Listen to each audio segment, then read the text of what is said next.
As it turns out, 2 to 3 weeks in McDavid time is only 9 days in human time. Let's talk about it. Hi, everybody. Welcome to Better Lait Than Never.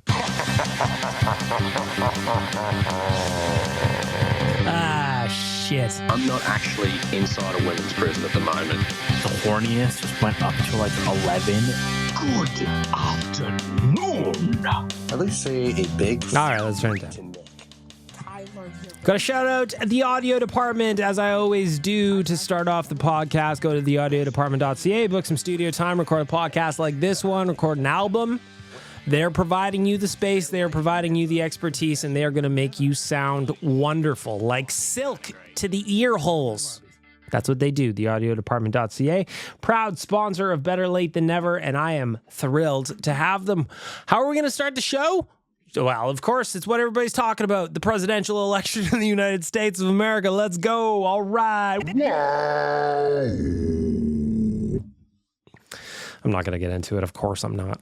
I'm not a political guy. I'm not a political expert. What I will say, though, is that the reactions on both sides have been interesting, to put it lightly.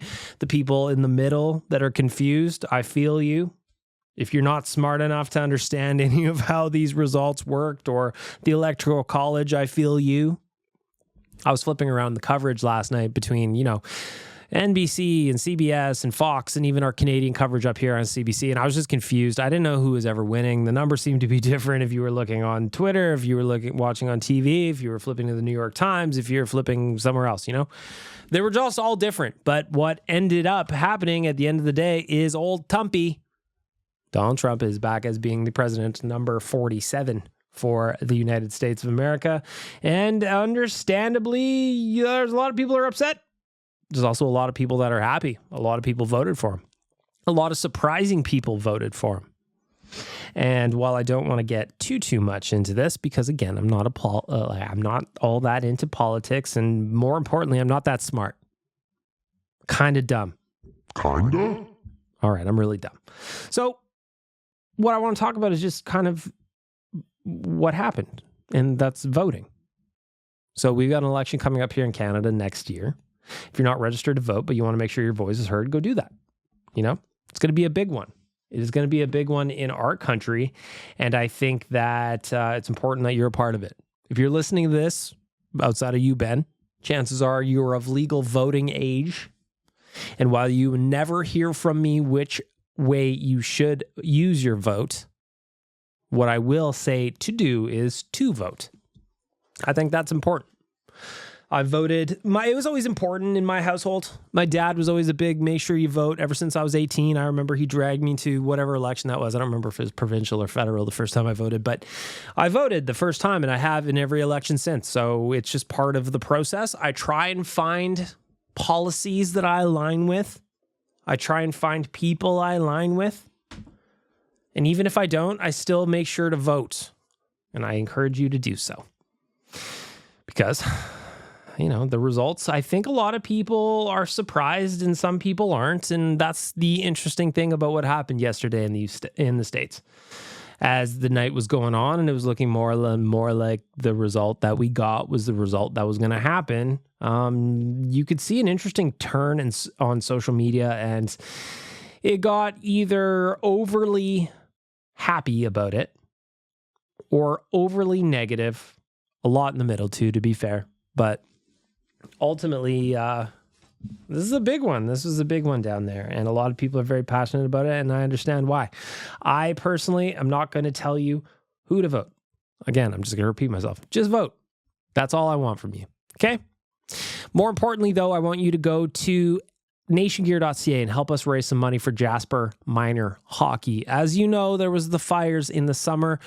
It really, really devastated the area, and now we're feeling a lot of the effects of it, including the hockey season for Jasper Minor Hockey, where these kids don't have a place to play in town.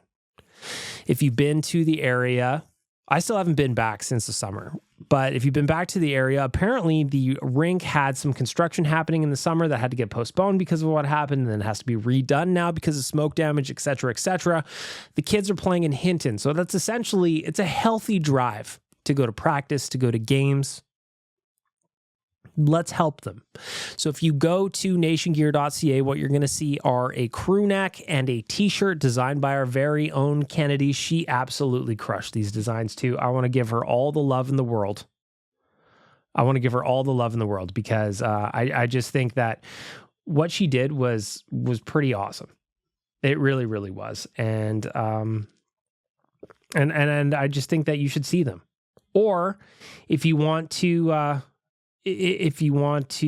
participate, you can always just share the link for us. If you can't buy one, totally understand. Everybody's got individual circumstances. Sorry, I'm distracted. My phone is blowing up right now.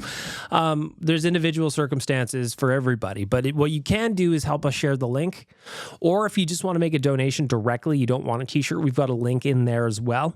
So 100% of the net proceeds are going to raise some money for the Jasper Minor Hockey fundraiser that we're doing at nationgear.ca. Go check that out. Help us out if you can, or at the very least, share the link for us. That goes a long way. You'd be surprised. No matter how many social followers you got, or if you share it on Facebook, or whatever you want to do, tag some influencers. That goes a long way. That goes a long, long way, and we're trying to raise some money, get some kids back on the ice in Jasper. Changing gears again, we have got a major announcement coming this week, and it is that I'm appearing on Canucks Conversation on Friday at 3:15. Yeah! Yeah! You're coming to talk to me. You're coming to talk to me. I want to talk about Vinny Desharnais. I want to talk about Vinny Desharnais. Quads asked me if I would appear on his show on Friday. Obviously, Edmonton is playing Vancouver on Saturday night in Vancouver. So they want to talk to me about it. And I thought it would be really funny if some of you, if you're listening to this, flood the chat at Canucks Conversation. So I'm going to be appearing at 3:15 Mountain Time on Friday. The link will be on YouTube. Just search for Canucks Conversation. It'll be there. I'll be talking to Quaz and to Harmon, and they're going to be asking me about the Oilers, what's going right, what's going wrong. But I always try to derail their show. They're more serious than I am when they talk about the hockey. They're always more serious when talking about hockey. And that's just not me. That ain't me, baby. That ain't me. So stay tuned for that. Friday at 3:15 on Canucks Conversation. I will be appearing to preview the Saturday game against the Canucks. I wonder if Vinny's going to play. I was looking at Canucks Army, I should say, CanucksArmy.com the other day. He was a healthy scratch again. I wonder if they got to play him against Edmonton, don't they? A revenge game. Quads told me that they're not happy with his play. If he I'm actually kind of hoping he's going to call here. And I'm actually hoping he's going to call here during the podcast like he kind of does sometimes when I'm recording, so I can talk to him about it, but we'll see. The other thing I wanted to talk about is the experience of watching the game on Prime on Monday. It was different. It was unique. I'm fortunate, very, very lucky to have a smart TV, and Prime's just in my TV. So for me, there was no difference. I just turned it on and away it went. However, a lot of people couldn't figure it out. My old man, my dad, my beloved old man, he called me and he goes, "Hey, where are Oilers?" Actually, I'm going to read the exact text message he sent me. He didn't call me. He texted me. I just got to find the message, and I'm going to read it because it's just funny. Scrolling. All right, here we go. "Hey, bud, where are Oilers?" And I said, "It's streaming on Amazon Prime tonight." And he replied, "I don't have time for that bullshit."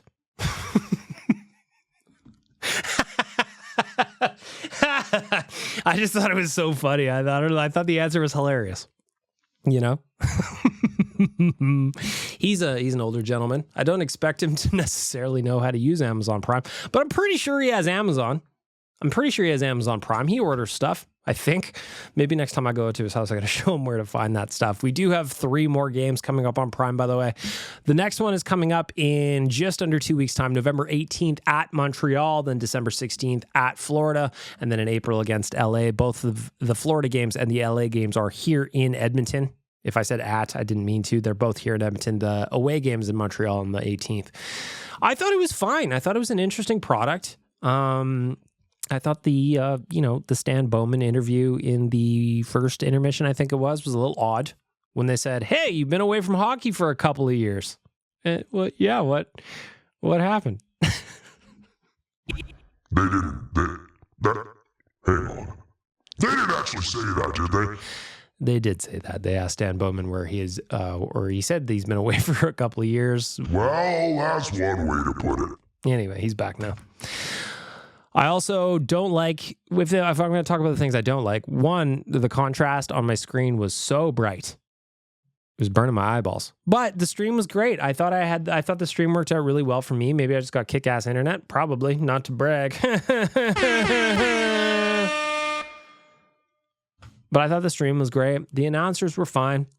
The only thing I had a problem with, if I'm going to nitpick, is why no Moose? Why no Moose? Announce Oiler game? Why Oiler game, no Moose? He's done some Leafs games, but Mark Messier wasn't on the broadcast. We talked about the Mark Messier Arena in St. Albert. We talked about that. We talked about how important he is to the city and how much we love him, but he wasn't there. Overall, though, I thought the product was fine. If you do not know how to get it, but you do have Amazon Prime, it's already included. I found that interesting that a lot of people didn't know that. If you have Amazon Prime just because you order a bunch of shit on the internet, you've already got it. There's a video section in there. There's a bunch of music too. You know, I encourage you to do it because the next one you got less than 2 weeks to figure it out. Okay? Okay, good. Let's get to the news. The news is brought to you by Star Mechanical, one of Edmonton's biggest locally owned and operated plumbing and heating businesses. They've been working within the community for over 20 years, and many of the homes built in Edmonton over the last 2 decades have had their plumbing and heating systems installed by Star Mechanical. If you go to starmechanical.ca, you can book an appointment and help you keep your home running smoothly. Where else would I start the news but to say that Connor McDavid is back?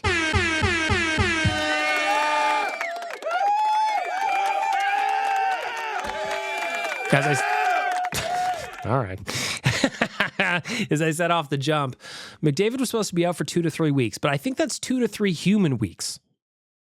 I assume he spent the last 9 days, sleeping in a hyperbaric chamber or something because he is back. He was supposed to be out for anywhere from 6 to 11 games based on that timeline, but instead he missed 3 and he's back in the lineup. I hope he's back to 100%, or at least as close to as he needs to be. I hope they didn't rush him. I don't think they did. They probably would never do that with Connor McDavid. But again, it's wild how this guy's body heals, or at least he wills himself back onto the ice. We'll see what it means for his wheels. Although, like, seeing the video of him from practice, again, practice doesn't mean a whole lot compared to actual in-game action. But to see him skate and fly around at practice the other day was significant. It was significant, and he looked good. And I was sitting there thinking, we talked about this on Oilers Nation Radio yesterday. What's your prediction? I said I wouldn't be surprised if he's back for Saturday, or at the very latest, if they want to give him an extra couple days off, next Tuesday against the New York Islanders. Instead, he's just coming back tonight against the Vegas Golden Knights. And I'm excited to have him. The team is obviously not the same without the best player on the planet, but I didn't think we'd have him back this quickly. I just didn't. So as a result, the Oilers have loaned Drake Caggiula and Noah Philp to the Condors. I thought maybe, and again, we talked about this on Oilers Nation Radio yesterday, that somebody might be put on waivers. The boys were predicting Derek Ryan, but clearly the coaching staff has a lot of love for Derek Ryan. So he's sticking around. The other angle is that the Condors, they play 2 games in Calgary. They play 2 games in Abbotsford. So they play in Abbey actually when the Oilers are playing Vancouver in Vancouver. So there is a chance that they just want those boys to go down and get some reps and then they get recalled. I don't know. I'm just guessing. However, it is a possibility. It is a possibility.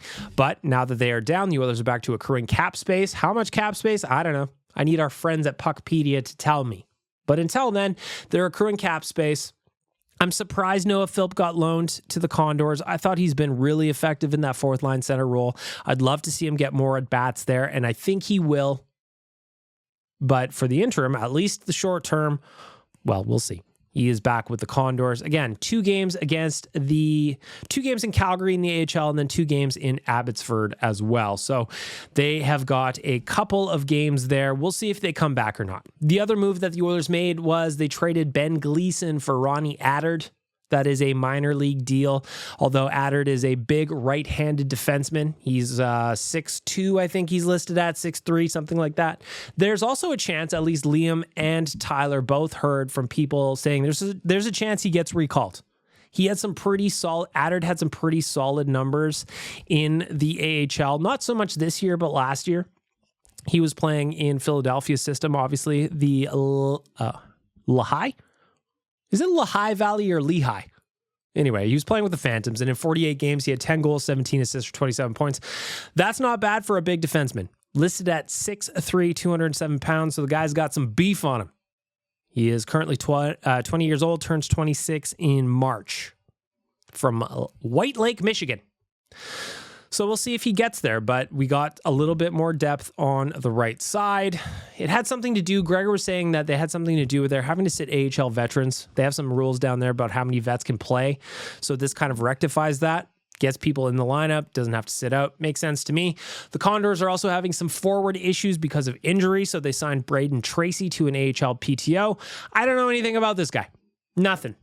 I'm Googling just as you're Googling. I'm not going to pretend like I'm an expert on it because I don't know shit.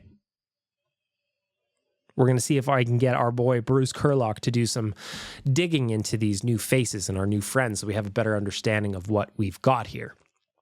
As for the big club, they play tonight against the Vegas Golden Knights. They are a weird team in the sense that they are perfect at home, Vegas is. They are perfect at home. But on the road, they're winless. On the road, they're giving up nearly double the amount of goals against that they are at home. Could you say it's the Vegas flu? I might say it's the Vegas flu. Being perfect at home, on the road, can't get the job done, but we'll see, right? I wrote the game notes of it at OilersNation.com today, and it's expected that we've got Stuart Skinner going up against Aiden Hill. The interesting thing about that is Aiden Hill's save percentage is actually worse than Stuart Skinner's. That might be surprising to you, but where the Golden Knights have been able to kind of cover that up a little bit is they're scoring a lot more goals. They have 6 players with 10 or more points in their roster. Mark Stone's got 20 points currently. The Oilers only have 2 points, or 2 players, I should say, with more than 10 points. Do you want to guess who they are? Ooh, can I guess? I'm going to say Benoit Pouliot and Eric Boulanger. Nailed it. Of course, it is Connor and Leon. So I'm not going to go too much into the Golden Knights tonight because chances are you don't even listen to this before the hockey game. So what's the point? All I'm going to say is it's going to be a 9-1 finish for the Oilers. In case you're wondering my score predictions, by the way, you listen to this podcast, so I'm going to loop you in a little secret. For years, I kept saying that the Oilers were going to win 4-2. I'm sure you've heard it. I'm sure you've seen it on social. I'm sure you've seen it somewhere. And it annoyed a lot of people that I did it for so long. 82 games a year, plus playoffs, 4-2 win, always. And the reason I did it was because it was 4-2 is the second most common score in NHL hockey. The most common score is 3-2. But I went 4-2 because I like an empty netter and I like betting on the over. So that's what I did that. But people were getting so mad by the end of last year that I'm like, all right, I'm going to change it up next year. And every game is going to be a blowout. Every single game is going to be a blowout. And we'll see how you like that, if you like that any better. Because at the end of the day, picking a score for a hockey game is so arbitrary. You could throw a dart against the wall and maybe you get it or maybe you're way off. It doesn't fucking matter what I think the score is going to be. So I'm just going to say something obnoxious. You want to get mad about 4-2? No problem. Now I'm going to say 12-1. We're going to get a beatdown every single game. We'll see if you like that any better. Right? Of course. Changing gears, though, one thing that I wanted to mention is I want to give some thoughts and prayers, I guess. And I've admitted I hate when people give thoughts and prayers. But last night, there was a scary incident that happened in the St. Louis Blues game. Dylan Holloway got a puck to the neck. And he went on to finish the rest of his shift. He skated about another 20 seconds. He almost scored, actually. But then when he got to the bench, something clearly went wrong. And then he was taken out of the rink on a stretcher. Frank Saravalli reported late last night, he checked in with some sources, that Dylan Holloway was going to be okay. His airway was fine. But it was a scary incident. And it was a reminder, and a thankful reminder, of why NHL teams have doctors on staff. That doctor in St. Louis, and I wish I could remember his name. I'm trying to scroll and vamp as fast so that I can find his name as best I can. I can't find it. That guy was the one on the ice when Chris Pronger's heart stopped after taking a slap shot to the chest in 1998. He was also the guy who helped Jay Bouwmeester in 2020 when he went into cardiac arrest. This is the guy that has seen everything and jumped into action. That is a pro's pro, man. And ultimately, I'm very, very grateful to the NHL for having doctors and medical staff on hand so that if something like this happens, because it is a scary sport at the end of the day, it's contact, the puck's flying at 100 miles an hour, a lot of things can go wrong. A lot of things can go wrong. But when you've got the proper medical staff in place, you have players that make it through that are okay. So Dylan Holloway is going to be okay. He spoke to the media today. He said he was confused that he kind of blacked out on the bench and woke up in an ambulance. That is scary. That happened to me once, but it was a car accident. I got hit in the driver door and kind of lost it, blacked out. And when I woke up, I was strapped to a gurney, or not a gurney, a stretcher in an ambulance. That'll fucking freak you out. So I am not one of those people that will ever cheer for injuries. I literally talked about this on last week's podcast. So I'm just happy Dylan Holloway is okay. I'm happy he's okay. To wrap up the news, I got a funny story here. A little while ago, I think this was about a year. I want to say, hang on, let me check my notes. In February, there was a Gretzky rookie card case that went up for auction and was sold for millions of dollars. It was stored away for decades in a house in Saskatchewan and sold for $3.72 million. In the case, it included 16 sealed boxes with 48 packs per box and more than 10,000 total cards and the potential to pull a stack of Gretzky rookie cards. It was the story of discovery, nostalgia, and treasure hunting until the original auction winner... Hang on. I'm going to put this on here. Until the original auction winner... did not pay the bill.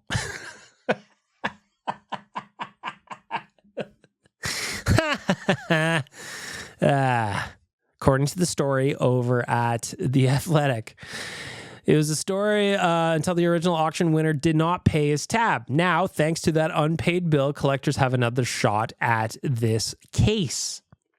The director of sports, and I quote, the director of sports auctions for Heritage Auctions, Chris Ivey, said the auction house discussed options on how to proceed with the consigners of the case and ultimately decided to put it back up for sale in the upcoming winter sports catalog auction in a twist to increase the bizarre story. After downing Red Bulls to stay up all night and win the initial auction, Jack Arshosky told CBC in April that his passion for the hobby of collecting cards went away when he saw the reaction of others who lost out on the case.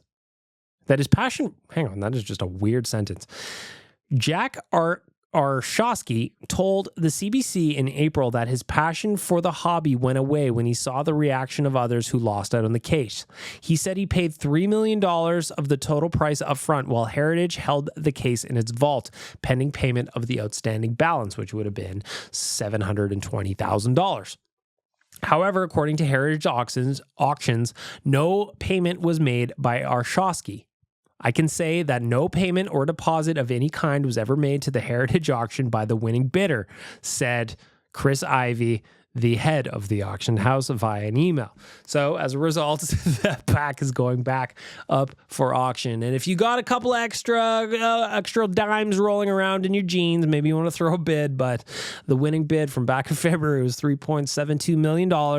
I personally think that's hilarious that the guy's just like, I won and I pranked you. Don't have the money.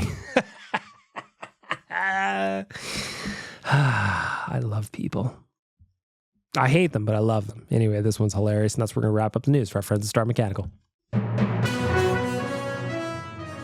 Star Mechanical, of course, Edmonton's biggest locally owned and operated plumbing and heating business. They supply and maintain all major brands like Lennox, Carrier, Goodman, Train, and more. Their team of tradespeople are highly skilled and accommodating for their customers. They also offer 24/7 emergency services. Visit them at starmechanical.ca and help them help you keep your home running smoothly.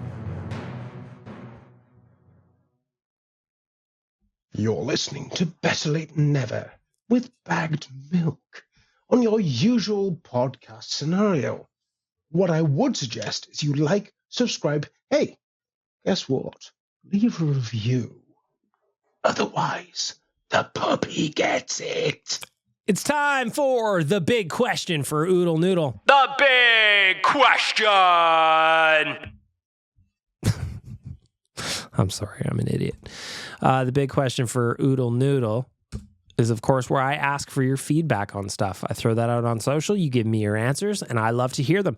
It's brought to you by the Mega Box. From 4 to 8 p.m., you can get $3 off a Mega Box. Don't miss out on the deal and mega size your meal today. Avoid feeling hangry. $3 off from 4 to 8 p.m. In-store only, not valid with any other promotions. Go to Oodle Noodle. Get yourself something to eat. And I'm pretty sure the contest winner is going to be announced either yesterday or today. I haven't been paying attention to our socials. I've been a bunch of other stuff going on. But another thank you to Oodle Noodle for organizing a trip for two to the nation vacation with us to Denver. We are getting close. We leave in a handful of weeks. It is on the 29th we leave. I could not be more excited to get down there and hang out with all of you. Super, super pumped about it. Super, super pumped to be there. Can't wait to go to another barn, cross Colorado off my list, and then go to the Monday Night Football, provided it doesn't get flexed until the Sunday night, in which case we've got a free day on Monday. What are we going to do? I don't know. I don't understand how flex days work in the NFL. I don't even understand when the cutoff is. I don't even understand why they do it outside of, hey, those two teams are too shitty. We want to put better teams there. Nobody cares about that game. Got to get them ad dollars. Makes sense in a way. But, you know, when you already got tickets and plans and flights, just leave it there. At least I hope so. At least I hope so.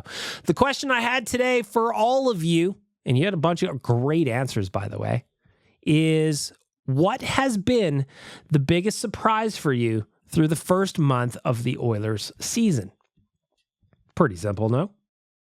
Pretty simple, I thought anyway. Starting off with our friend Danger Suede, he said, how ripped Troy Stetcher is. That is true. That is true. If you see him with no shirt on in any of those post-game photos, You know, some people say that I look like Troy Stetcher, and when I pop my tarp off, all you see is muscles, yeah! Of course you are, buddy.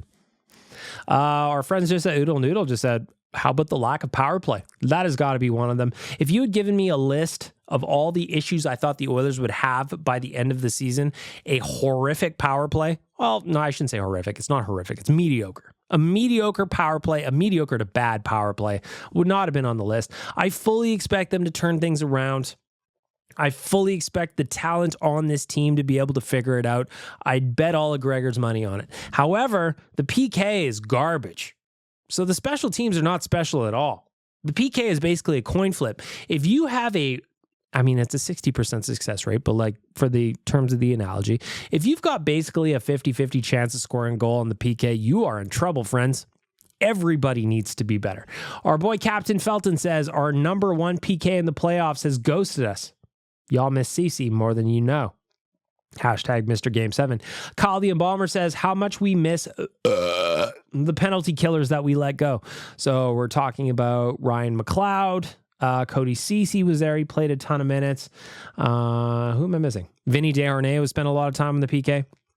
Lyle says has to be the special teams. Nobody saw this garbage coming. Agreed. Nick, you know Nick, of course you do. He says, let's keep it positive here. Vasily Podkolzin has been way better than I expected him to be. Ty Emberson has also been silently playing well. I think that Podkolzin, I've got a lot of time for Podkolzin, by the way. The way he digs pucks out and fishes them out and gets them free and gets them into opportunities. He did it again versus Calgary when so 2 games back to back against Nashville. He freed up the puck that ended up as Victor Arvidsson's first goal.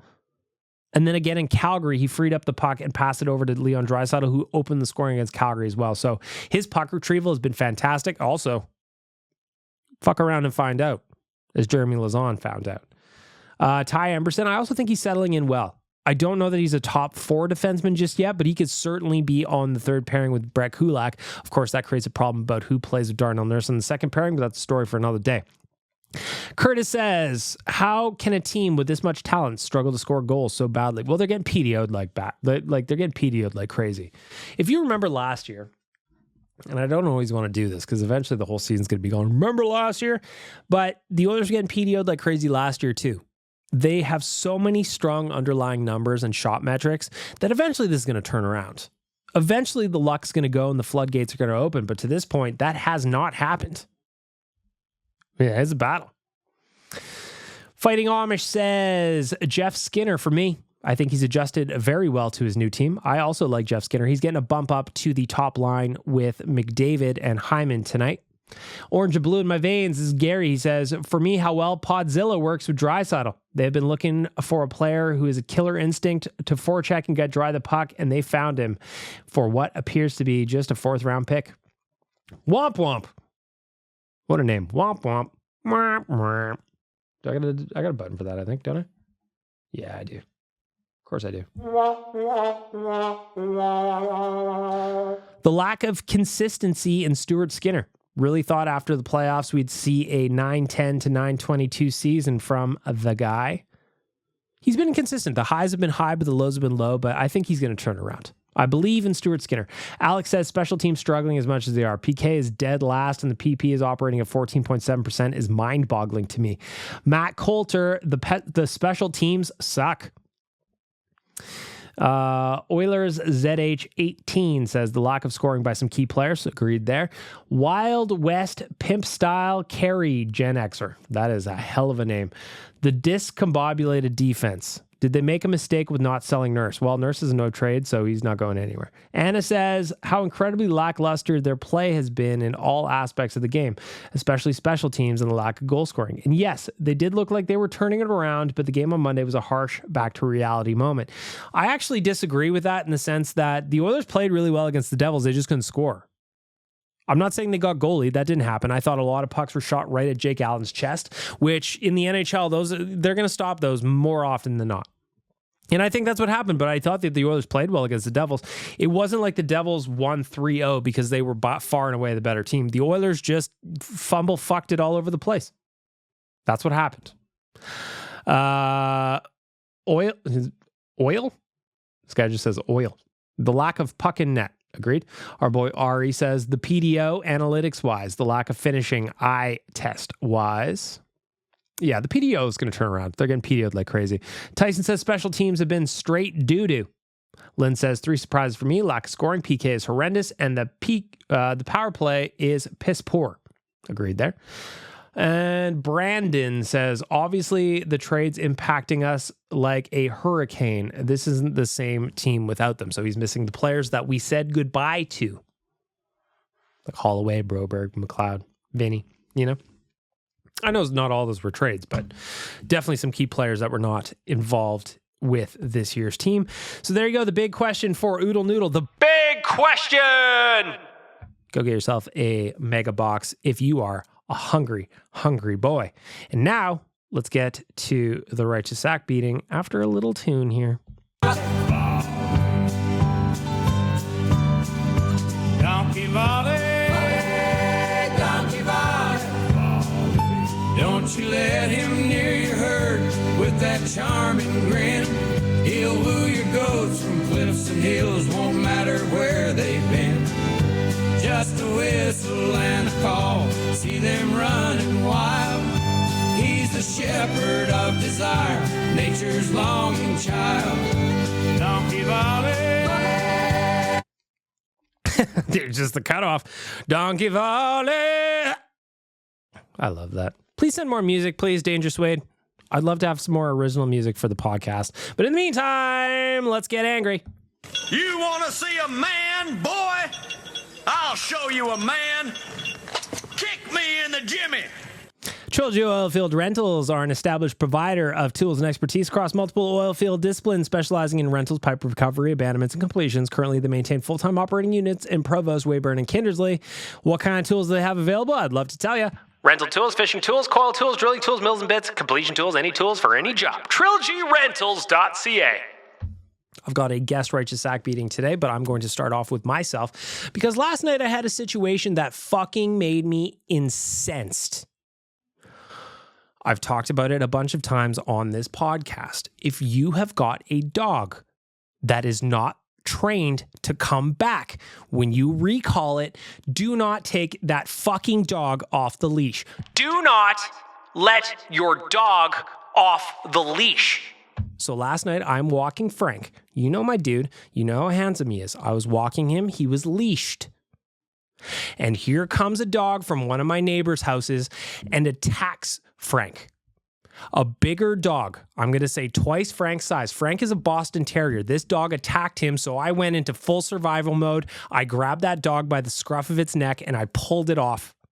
Thankfully, Frank was much more agile than the bigger dog, and there was no damage. Nothing to his face, nothing to his eyes, nothing at all. A little bit of a scratch on his side, but nothing crazy. My dude, to his credit, handled himself like a champ. What he is he's got a lot of, he's not the biggest dog, but he's got a lot of dog in that fight, if you know what I'm saying. He's agile. He was spinning around that dog. He had his big woofers out. And until I grabbed that dog by the scruff and basically held it off, this was going down. And then the woman who is basically down the road from me had the audacity to be screaming in my face that I pulled her dog off by the scruff of its neck. I haven't been that angry in quite some time. And let me tell you something, if anything had happened to my dog, there would have been a whole scene happening. Thankfully, Frank is very agile and he defended himself like a goddamn champ. But this woman, I am never going to be walking my dog anywhere near her again, because not only is she irresponsible, something very serious could have happened. If that was a smaller dog than mine, who knows what that is? Who knows what happens if that thing tries to latch on? And let me tell you, I had a kung fu grip on that thing's scruff. Nothing was going to get that thing released from my hand until she got a hold of it. Then her and I get in a verbal altercation where she's screaming at me for grabbing her dog by the scruff. First of all, that doesn't hurt dogs, lady. I wasn't lifting it off the ground. I wasn't doing anything. What I was doing was holding it back from my dog. In the left hand, I was holding that dog by the scruff, and in the right hand, I had Frank back on his leash away.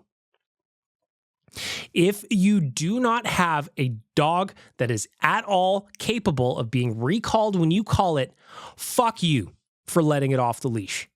Fuck you. You don't even deserve to own that animal because it is not trained. You've done a piss poor job of handling it, and you don't deserve it. You put my dog at risk. You put your own dog at risk. It's irresponsible and it's gross. And I'm tired of people who are shitty animal owners. I'm tired of just walking my dog through the complex I live in and having to deal with this shit and then having some Karen in my face fucking yelling at me. If you're a dog owner, I guarantee you've probably had something similar like this and you understand the frustration.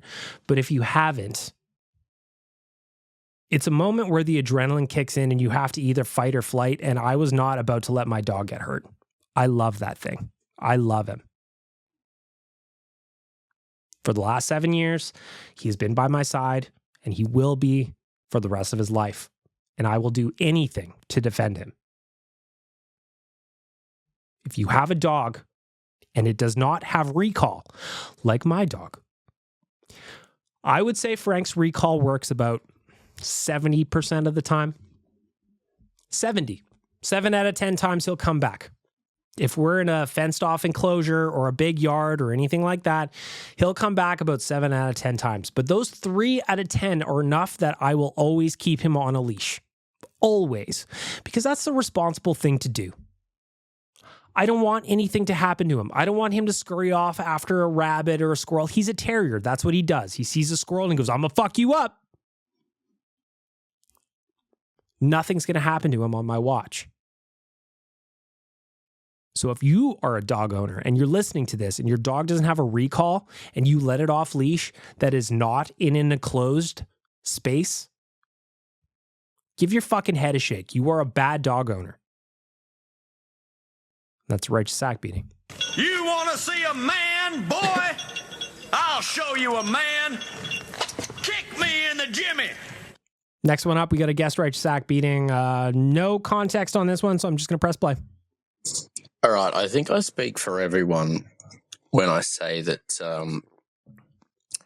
this RSP goes out to Dukes, and specifically that fucking RSP he left last week. That was just, mate, like, I know you already, fuck up, there's bugs flying all over me. I lit the citronella torch and there's still bugs flying over me. Bonus RSP, fuck bugs. I love bugs, but just not when they're on me. Wait, hang on a minute. You love bugs? Not many people say that.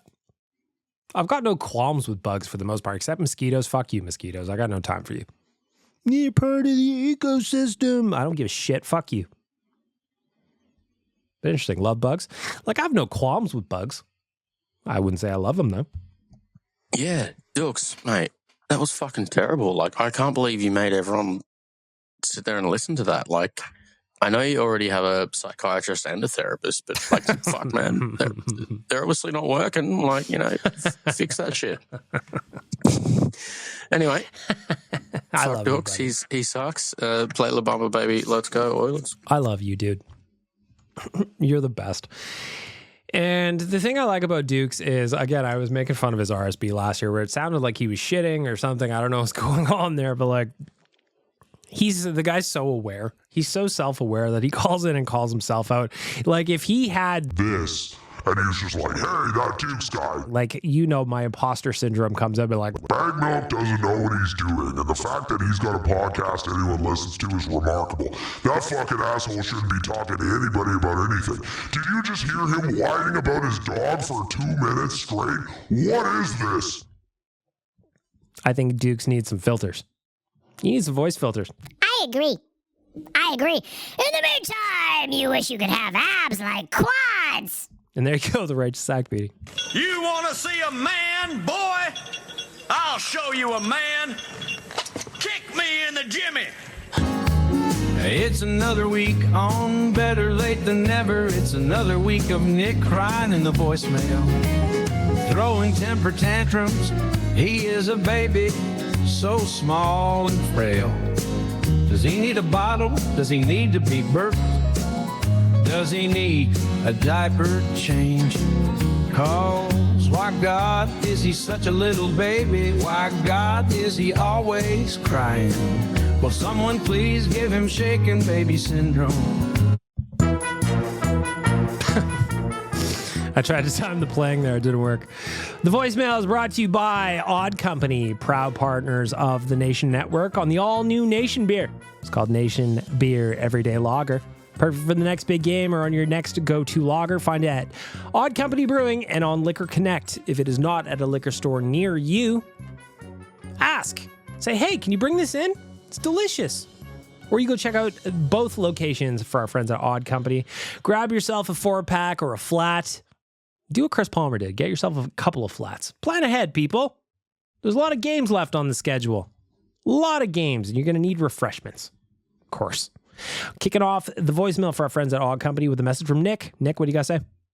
Hey, Big Milk. So last week with my beef with Wanye, you said I was overreacting and reading into Wanye's comments too much. Yes.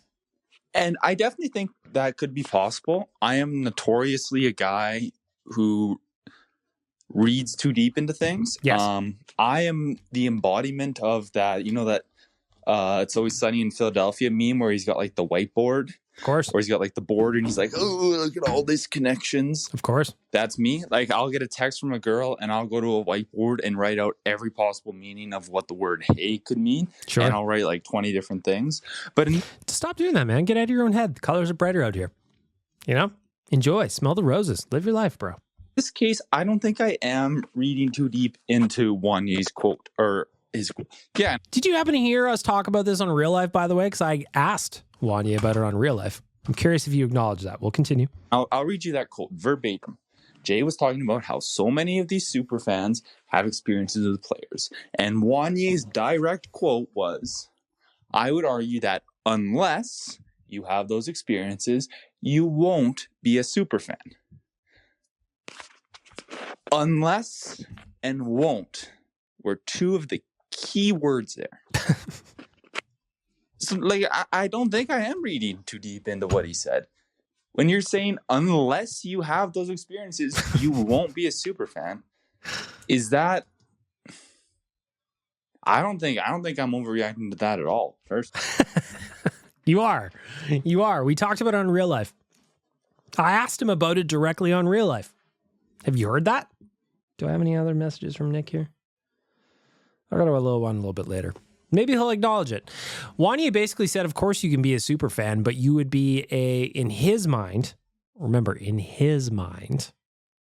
you would be like, you'd be outside the rule.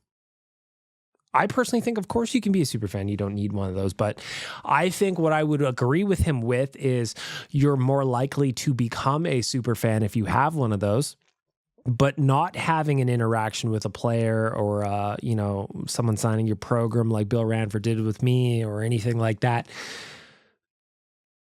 You don't need that to become a super fan. Of course not. At least not in my opinion. But you're talking about Wanye. Wanye's got different thoughts than me, man. I personally agree, though, that I think it's more likely if you have those experiences, you'll become a super fan. More likely. But then I think you even said it last week. Dukes is a super fan in Australia. He hasn't talked to any Oilers at all. He came over here and he soaked it all in, and that probably cemented his fandom for life. But I don't know. He probably hasn't met anybody. Dukes, correct me if I'm wrong. If you met any players or not while you were here. Anyway, I don't know. And at the end of the day, Nick, I really don't care. To be honest, I don't care. All right. So, tail between my legs, I will admit this is my second take at this voicemail, but... How dare you? How dare you? Dukes, you're better than that. I wanted to be succinct and try and get it all across in the 90 seconds. I hate to give him props because he's a terrible, terrible, terrible human. But Nick last week talking about what Wanye said. Oh God, we're doing this again on Real Life about only like hardcore fans have all had whatever it was. Obviously, living over here, I haven't had a experience with a player, which is what I just said. 10 years ago, I started watching hockey, the season before McDavid, which is also the time I found the Nation on Twitter. And my experience wasn't with a player, it was with the Nation. So interacting with the Nation account on Twitter, but also obviously like the community, like that's why I'm obsessed with the Oilers. I'm way too old to be obsessed with the sports team, but I am, like, I live and breathe this stuff. I live in the fucking middle of nowhere. I'm way too old. You're never way too old for this. Sports are an escape, man. It's the greatest reality show on earth. You can think one thing's going to happen, the complete opposite happens. It's the best. Fucking rocks. I love sports. It's the greatest. We're desert Australia and fucking obsessed with ice hockey. And I can't thank you all enough for being part of that and for creating this, showing me this thing that I can like be so passionate about and like it's fucking amazing and I'll never be able to thank you all enough. So yeah, thank you so much. Well, I'm glad, I'm glad you did a second take. You got that all in, Dukes. I'm glad you're here, brother. I am. I appreciate you. You are one of the only people to ever sit through the voicemails with me. You ever think about that? This one says, Nick better than Kyle. So we'll see what this is. The email guy said that me, Nick, and Ben are the best people in the voicemail because we actually have something to talk about. So I suggest that we take everything that guy had to say as gospel. So when Kyle and Ballmer called Nick a dipshit last week, I was thinking but Nick is better than you. Why are you calling him a dipshit? What did he do to you? Do we need to revisit the email? I feel like we do.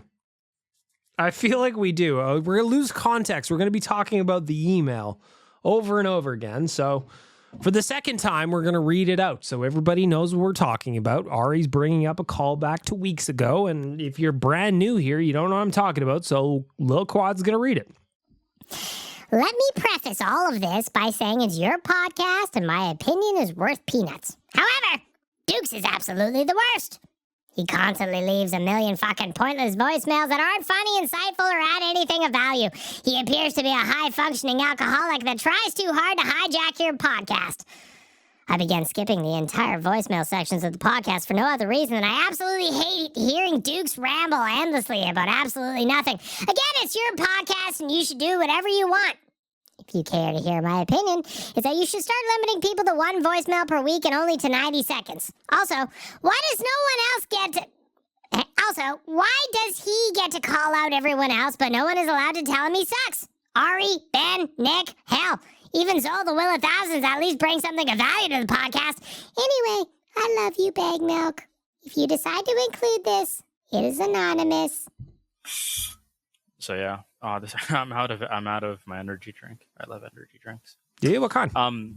You should drink those though, at least. Well, I mean, like every now and then's fine, but like, don't crush those too much, Ari. You spend a lot of time in the gym, and you're basically poisoning yourself with those things. At least in my opinion. Anyway, back to you. What was I saying?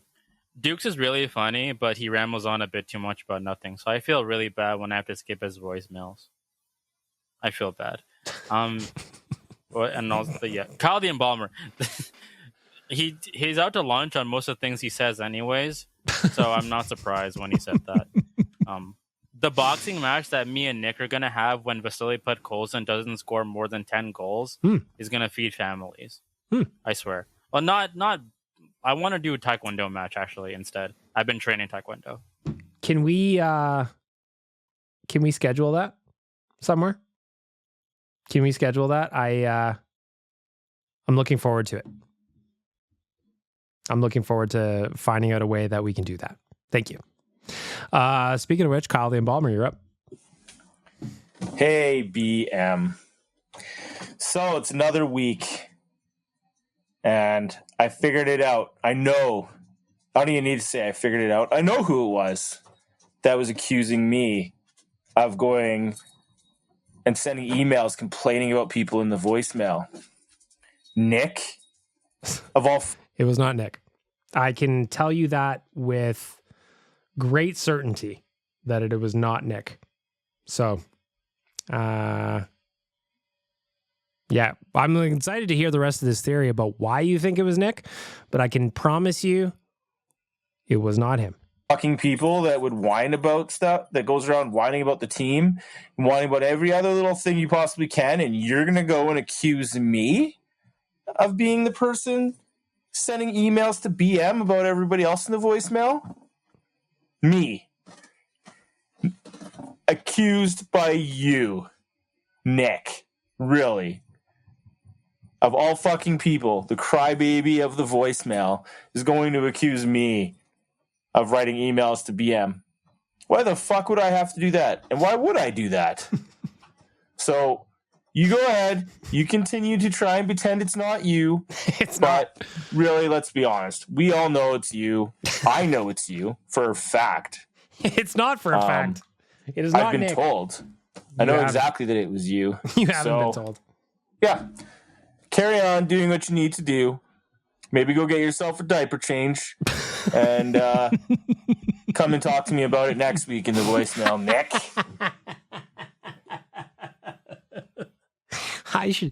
Do I need to stop this? It's not Nick. Listen, anonymous guy, you may have to come forward here because now people are throwing names under the bus that is not you. If you anonymous guy, well, at least to be honest, to be fair though, anonymous guy, you have created all kinds of wonderful content for my ears. Whether or not the listeners enjoy it, that's so almost irrelevant. I'm having a good time. Beef sells records, right? It's not Nick though, Kyle. I promise you that. I hope the anonymous guy who said he skips the voicemail has actually started tuning into the voicemail so that he can hear the shitstorm that he's caused. I appreciate it. Owen, what do you got to say? I have a question for you, Mr. Milk. This is not Owen. Because I see on Twitter at JSBMBagMilk that you posted a tweet that says, "My week in a GIF," where you posted the GIF where somebody is walking into rakes. Sideshow Bob specifically. If you don't know that Sideshow Bob, I don't know that I'm going to even listen to the rest of this. Okay, I will. and hitting himself in the face That's right. repeatedly. And on Instagram, you posted the meme where the guy puts the stick in the spokes of his bicycle. I did and he do falls that, yeah. off and hurts himself. Mm-hmm. So I wanted to know how your week has been. What would prompt you just to post these two things on social media? You know what? That's a fair question. I was being cryptic, and I actually don't like that I did that. Go ahead. You can admit you really dislike yourself when you do that kind of shit. You hate cryptic messages that people don't have context to. And then you went and did it twice in the same week on your socials. One on Twitter, one on Instagram. You gave no context, and you fucking hate when people do that. Why did you do it? You know what? Sometimes I was just having a big life week, to be honest. And rather than be specific about what it was, I just kind of, it was like a way to vent.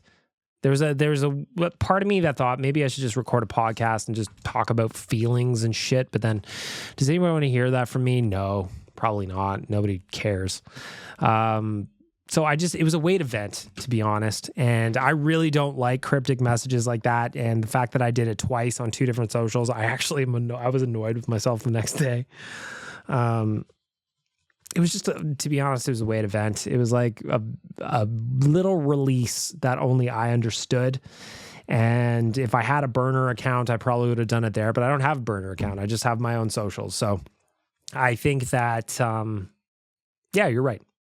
So it's just, I had a big life week, and it was tough on your boy. It was tough on the brain. I was stressed out and feeling anxious. I've, struggled that at times, and it was one of those weeks where it was kind of, you ever have one where you get through one problem and then another one comes and you feel like you're getting hit by a snowball over and over and over and over again, and there's just like there's no ceasing from the attack? It's kind of what it was. And I know that's being cryptic, but I really don't want to get into it. Frankly, if I could do it over again, I probably wouldn't even be posting cryptic messages like that, because I actually really dislike it when people do that. And then I went and did it. You're doing it again. I know. Anyway, we're going to pretend I didn't, though.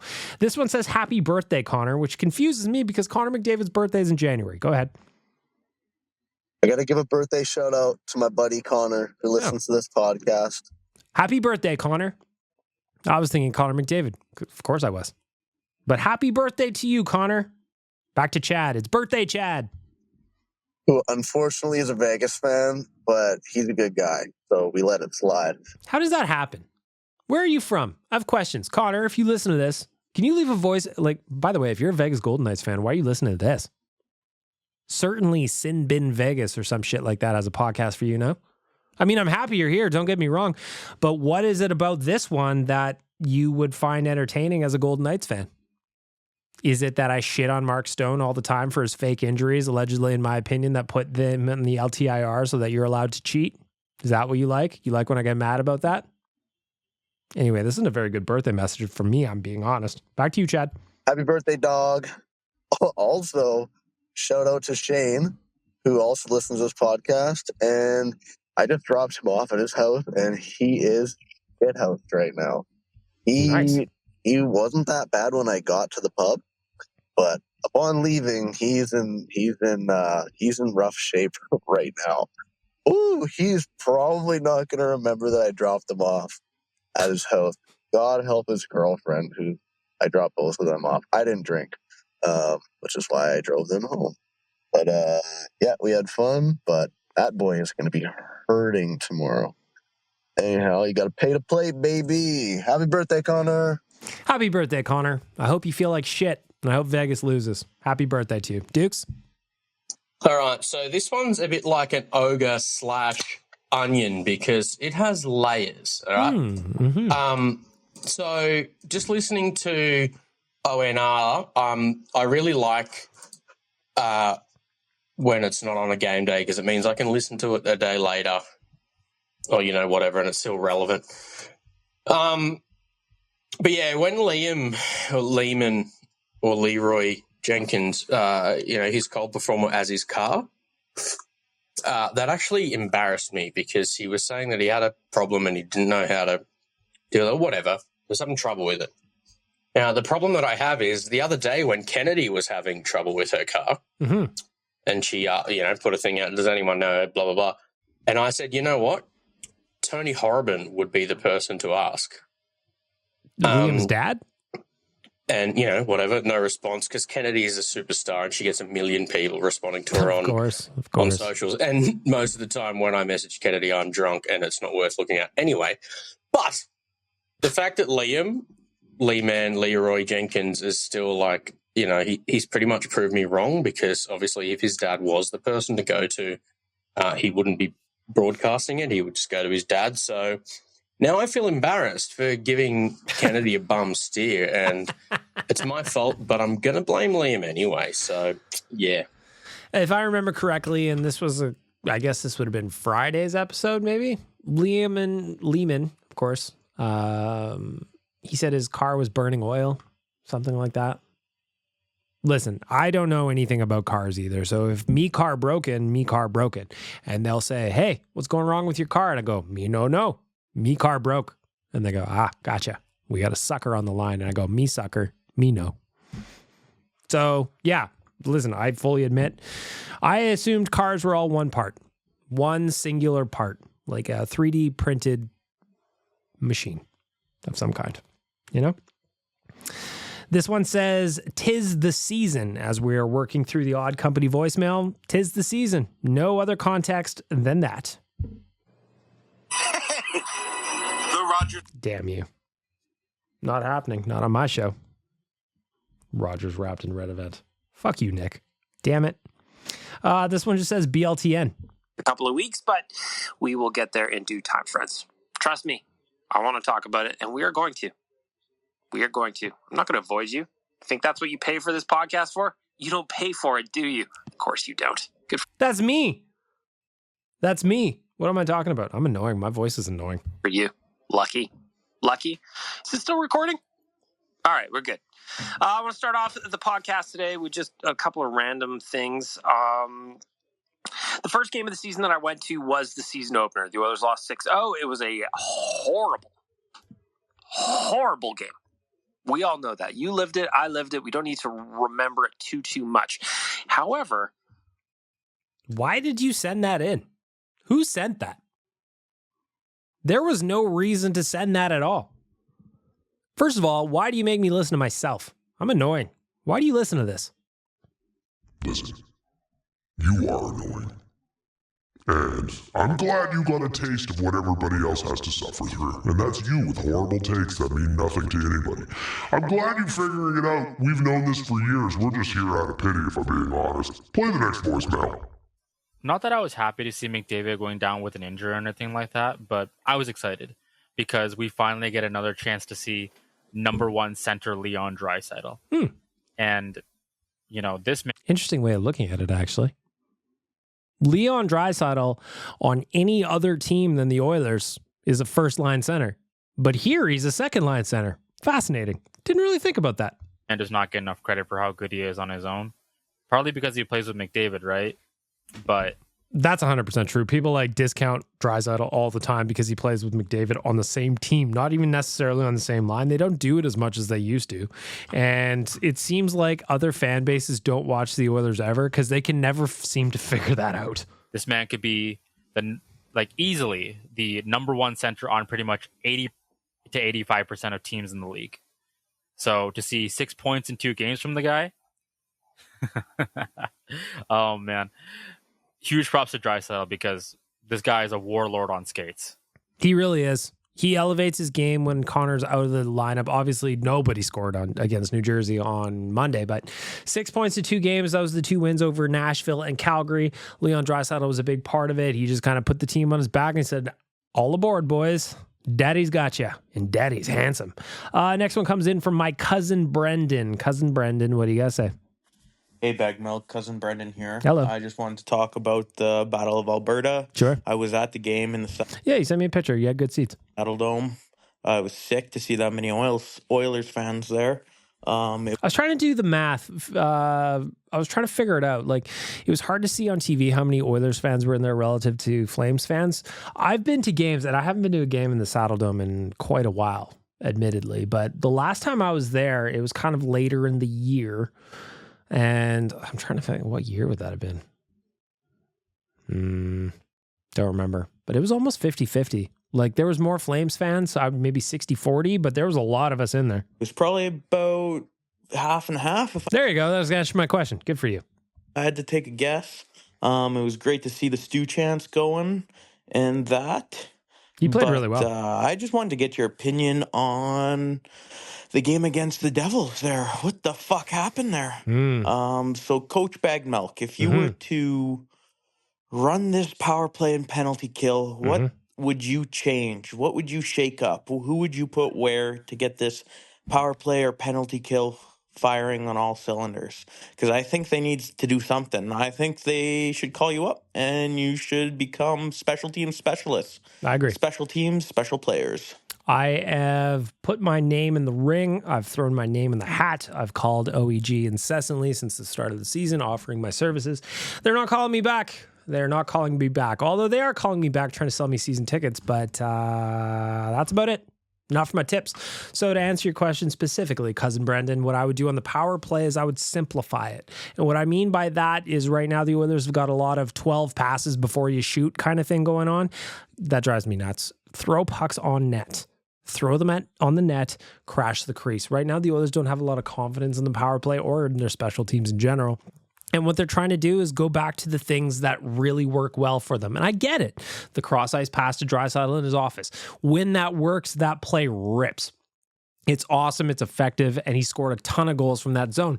But right now, they're not confident. So what you got to do is you got to simplify. You got to get greasy. You got to put on your hard hat and fucking get to work. Throw the puck at the crease, crash the net, chip it in, clean up the garbage.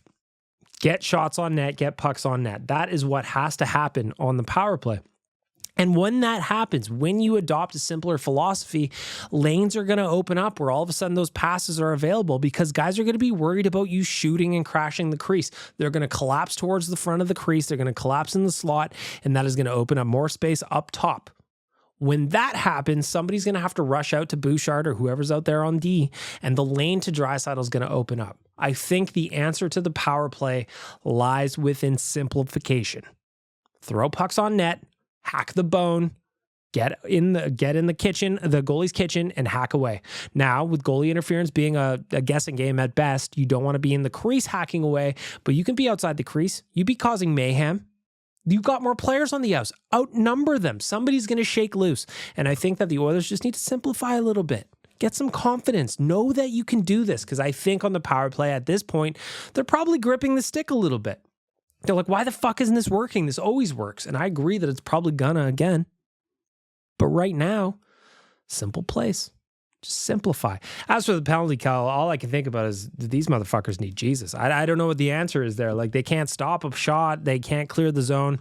So outside of heavenly intervention, I don't have an answer on the PK. I really don't. I don't. I wish I did, Cousin Brendan, but I don't. Final voicemail in the Odd Company voicemail. It says Danger Suede, but with all these mislabeled voicemails, I don't even know if it's going to be him. Regarding Kyle being the one that it is Danger Suede. The man is here. Sent that email. I can say with 100% certainty, because I was at that watch party, that I saw a Nick talking to BM and asking him if it was Kyle that sent that email in. And I just got to say, I'm disappointed. I'm appalled, disgusted that Nick would ask BM that. It's kind of now I'm confused. I thought this was Danger Suede. I thought I recognized the voice, but now I don't. Now I'm just confused. Who is this? It's so disappointing. And it's not Danger Suede either. Now I'm just confused. I thought it was Danger Suede off the jump when I first heard the voice.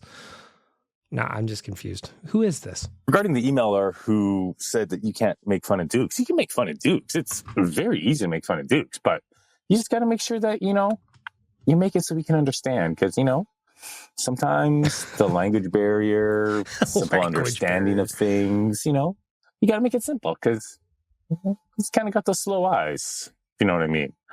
Gotta make sure he can understand the jokes. You rascal. I know who that is. I'm just fucking around. The voicemail. I like the beef that we've got going on in here. I do very much like the beef here. It's fun. That's what we're going to wrap up the voicemail for our friends at Odd Company.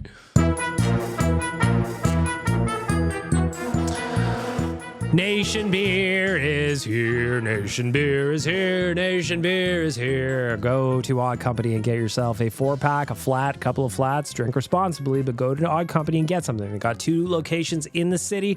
Or go to Liquor Connect. That's going to give you a search bar where you can look at which liquor stores in the city and beyond have it. If the liquor store near you that your chosen one doesn't have it, ask them why. Ask them what they're doing. Ask them what's going wrong in their life why they wouldn't have a delicious beer in their vicinity. We are going to sell a lot of them, and we already have. So Nation Beer is here. It's perfect for any day, any game, as long as you are enjoying responsibly. And in the meantime, we got a game coming up in 3 hours' time. Well, just under 3 hours. Oh, no, it's a 6:30 game today. Just over 2 hours of time. So I'm excited. I'm going to go get set to do a little bit of writing. OilersNation.com. Read my stuff. Please follow me on socials and leave some voicemails. I'd love to hear from you. But in the meantime, Tyler, why won't you kiss me? Ty, why won't you kiss me? Why won't you kiss me on the mouth? Don't be so cold. Put your hand in mine. Let's have a nice time at the meeting of our